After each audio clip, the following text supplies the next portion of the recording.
Au sommaire de cette édition sénatoriale en Côte d'Ivoire, victoire de la coalition au pouvoir, elle remporte le scrutin avec 50 des 66 sièges en jeu. Assemblée générale élective de Social Watch au Bénin, le réseau social a élu un nouveau bureau pour un mandat de 3 ans renouvelable une seule fois.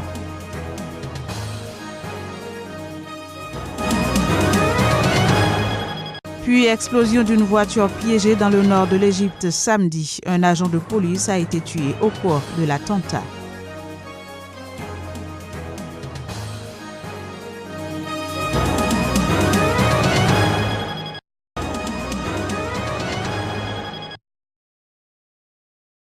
En visite samedi à Gao, dans le nord du Mali, le Premier ministre malien Soumaïlou Boubaye Maïga a annoncé des mesures pour la réouverture de plusieurs centaines de salles de classe fermées en raison de la crise.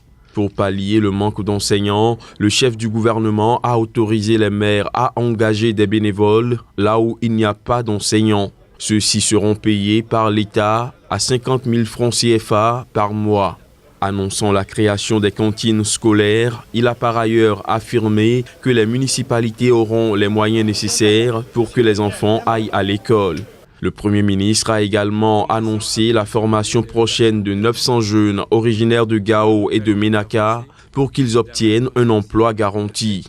Dans le domaine des infrastructures, Soumaïlou Boubaye Maïga a affirmé que le gouvernement malien a mobilisé 5 milliards de francs CFA pour la construction d'une route bitumée de l'aéroport de Gao au centre-ville. Vendredi, le chef du gouvernement a effectué une visite de quelques heures à Kidal, une première depuis près de 4 ans dans ce bastion de l'ex-rébellion dans le nord du Mali.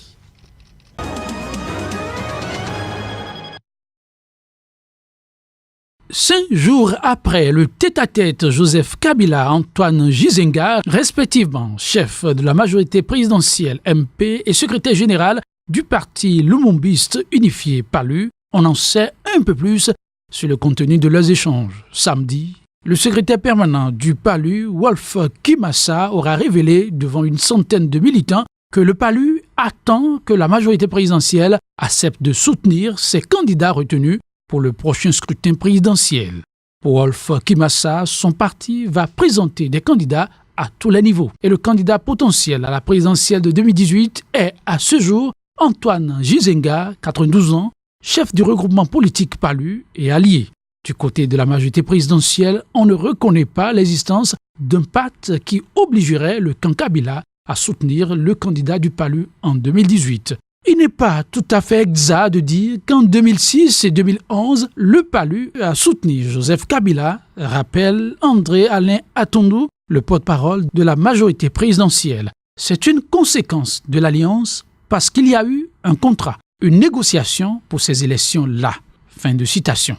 André-Alain Atondou constate par ailleurs que la majorité présidentielle et le PALU sont toujours des alliés. Il appelle par conséquent le PALU à approcher le camp présidentiel.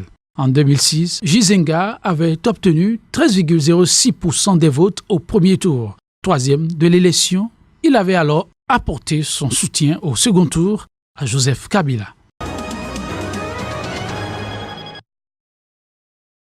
Retour vers l'enfer, point de non-retour, catastrophe.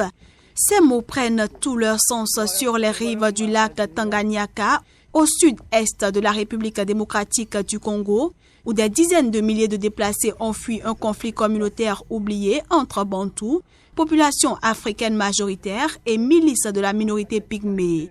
Et selon certaines sources, de 500 000 à 650 000 personnes ont été déplacées au plus fort des violences en 2016-2017. Autour de la capitale provinciale Kalemi, posée entre les eaux calmes du lac et la plaine fertile de la Rungumba, 67 000 déplacés bantous survivent dans 12 camps. Le programme alimentaire mondial, soutenu par des fonds de l'Union européenne, distribue dans les camps tantôt de la farine, tantôt de l'argent. Une aide jamais suffisante et pour cause, les humanitaires se plaignent régulièrement du manque de moyens en République démocratique du Congo. Nous venons de totaliser au moins une année de souffrance. Nos femmes, très tôt matin, elles se réveillent pour aller chercher un peu. la bouffe. En revenant de là, nous sommes chômeurs, qu'allons-nous faire? Assistez-nous. Nous vous demandons de nous assister. On ne sait pas pourquoi, mais on ne savait pas les causes, pourquoi ils ont incendié cette maison. Mais ils sont venus en attaque et puis ils ont commencé à brûler les maisons. Donc, toutes les maisons que vous voyez ici étaient incendiées par les pygmées. Balitatiza hata si bengine batu abenzabo bakakimbia kwa tukasambaratika na hivi tuko bure hatuna kitu. Les yeux sont désormais tournés vers Genève où une conférence des donateurs est prévue le 13 avril prochain.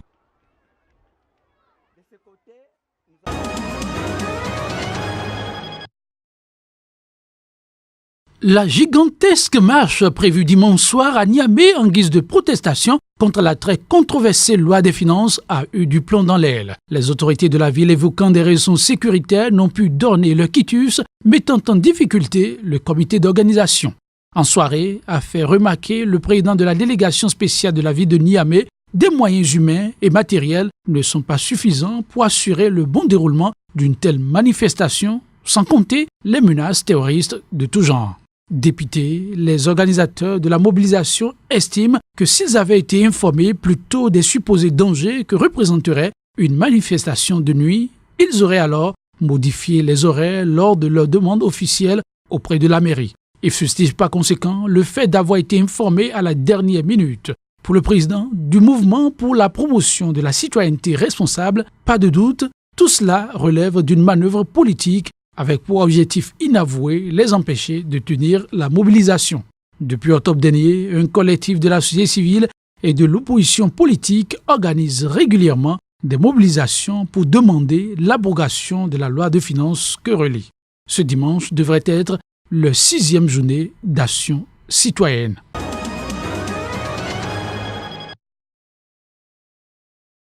Avec des listes du RHDP face à des indépendants, l'issue de ce scrutin ne faisait pas de doute. À l'arrivée, la coalition au pouvoir a remporté 50 des 66 sièges en jeu.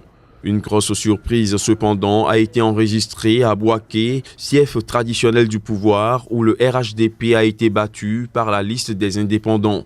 Un véritable camouflet pour la coalition au pouvoir qui n'a visiblement pas convaincu ses propres élus de voter pour ces listes. Le RHDP a aussi été battu à Yamoussoukro, la capitale administrative, mais à Abidjan, où il n'a pas fait de détails, il a pu récolter 100% des bulletins exprimés. L'opposition et la société civile avaient critiqué le scrutin et demandé son report, soulignant notamment que l'opposition ayant boycotté les élections locales de 2013, il aurait été plus juste de tenir l'élection de ce premier Sénat après les élections locales qui doivent avoir lieu cette année également. L'opposition qui a boycotté ces sénatoriales qualifie le Sénat d'institution budgétivore et demande surtout une réforme de la commission électorale indépendante qu'elle accuse d'être en faveur du pouvoir. Il faut dire que le président Alassane Ouattara doit encore nommer 33 autres sénateurs.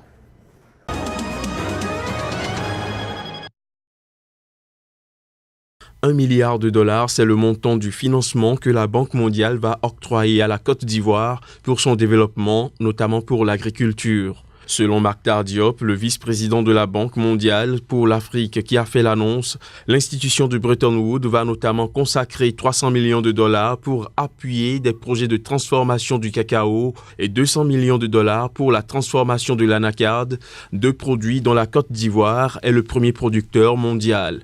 La Côte d'Ivoire exporte la majeure partie de ses productions brutes. L'objectif est d'en accroître la valeur ajoutée en les transformant avant exportation.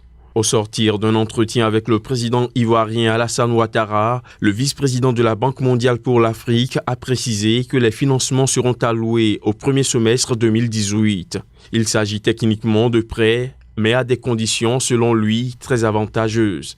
Mactar Diop qui salue la forte croissance économique retrouvée de la Côte d'Ivoire et les progrès accomplis depuis la fin de la longue crise politico-militaire entre 2002 et 2011, a cependant souligné que les autorités devraient faire plus d'efforts pour l'emploi des jeunes et pour une meilleure répartition des revenus de la croissance. Mactar Diop a également appelé les autorités ivoiriennes à poursuivre leurs efforts pour réduire la bureaucratie et la corruption.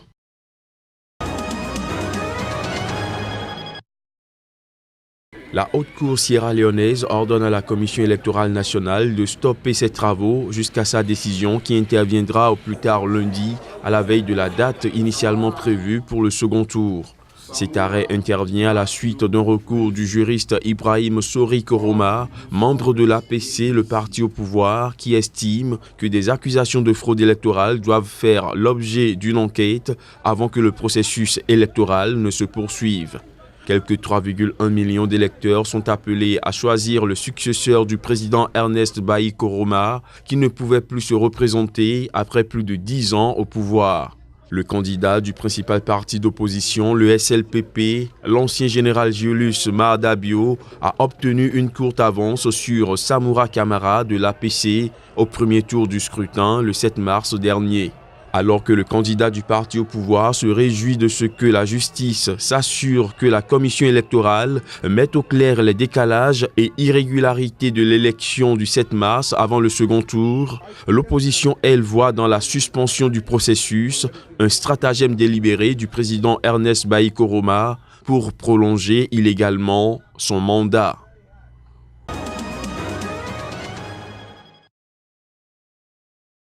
Le réseau est resté fidèle à sa mission de faire le suivi des politiques de développement OMD, ODD, par le contrôle citoyen de l'action publique afin de provoquer des changements politiques favorables au développement socio-économique et politique.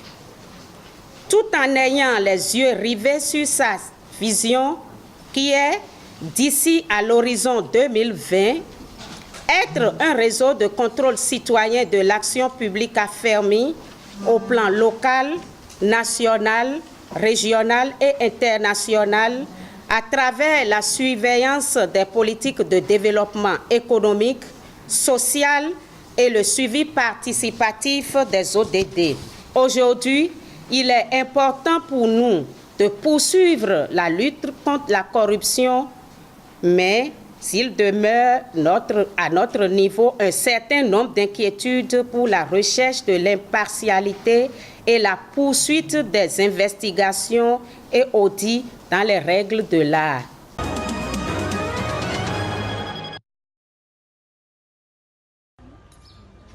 Attaque terroriste à 2 jours de la présidentielle en Égypte. L'explosion s'est produite à Alexandrie, dans le nord du pays, alors que le convoi du directeur de la sécurité de la ville était de passage. L'engin explosif a provoqué la mort d'un agent de la police et blessé 4 autres. La dépouille du policier tué et les 4 blessés, dont l'identité n'a pas été divulguée, ont été transportés vers un hôpital militaire de la ville. Quant au directeur de la sécurité d'Alexandrie, le général Mostafa El-Nemr, il est indemne. Cette explosion s'est produite près d'un commissariat dans un quartier résidentiel et une rue peu fréquentée d'Alexandrie. L'attentat n'a pas été revendiqué jusqu'ici. Le procureur général a ordonné l'ouverture d'une enquête urgente et élargie. L'Égypte a été la cible ces dernières années d'attentats meurtriers, pour la plupart revendiqués par le groupe djihadiste État islamique. Ces derniers attaquent particulièrement les forces de sécurité, mais ils ont visé des civils à plusieurs reprises. Le 31 octobre 2015, 224 occupants d'un avion russe ont péri dans l'explosion de leur appareil dans la péninsule du Sinaï, une attaque revendiquée par le groupe État islamique.